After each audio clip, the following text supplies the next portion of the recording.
આજે ગુજરાત ફર્સ્ટના માધ્યમથી હું એવું કહેવા માંગુ છું દરેક વોટરને કે તમે જાઓ અને આજે વોટિંગ કરો, કારણ કે આજે આપણા જિલ્લા અને તાલુકા પંચાયતની ચૂંટણી છે. આપણા ગામના કે આપણા કોઈ પણ પ્રશ્નો હશે તો એ હલ કરવા માટે આપણે જિલ્લા અને તાલુકા પંચાયતના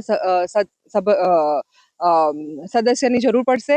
તો હું તમને બધાને રિક્વેસ્ટ કરું છું, હું મારું ગમે તેટલો બિઝી સ્કેડ્યુલ કેમ ના હોય, પણ મારું ગામ આજે મારા ગામના લોકો પ્લસ મારા મમ્મી પપ્પા એ બધા ગામમાં જ રહે છે અને ગામના કોઈ પણ પ્રોબ્લેમ છે એ આપણા જે પ્રતિનિધિત્વ જે કરવાવાળા લોકો છે એ જ કરશે.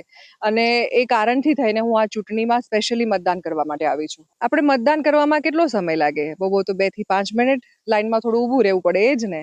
અને એ જ આપણા એક 10-15 મિનિટ આપણે જે આમાં ફાળવશું એના કારણે આપણા જેટલા બી વર્ષો આગળના આવવાના છે એ દરેક માટે આપણને એક આપણો સદસ્ય મળશે, સભ્ય મળશે. અને એ તમે નહીં કરો તો તમારો જે પ્રતિનિધિત્વ કોણ કરશે આપણા જિલ્લામાં અને તાલુકામાં? એ કારણે થઈને તમારે દરેક માણસે પોતાનો આ જે છે અધિકાર અને કર્તવ્ય એ પૂરું કરવા માટે તમારે આવવું જોઈએ. આજે આપણા અને આપણા બાળકોના ભવિષ્યનો સવાલ છે. લોકતાંત્રિક દેશને અને લોકતંત્રને મજબૂત બનાવવાનો સવાલ છે. તો પ્લીઝ દરેક હું નાગરિકને, વોટરને હું અપીલ કરું છું કે તમે જાઓ અને મતદાન કરો.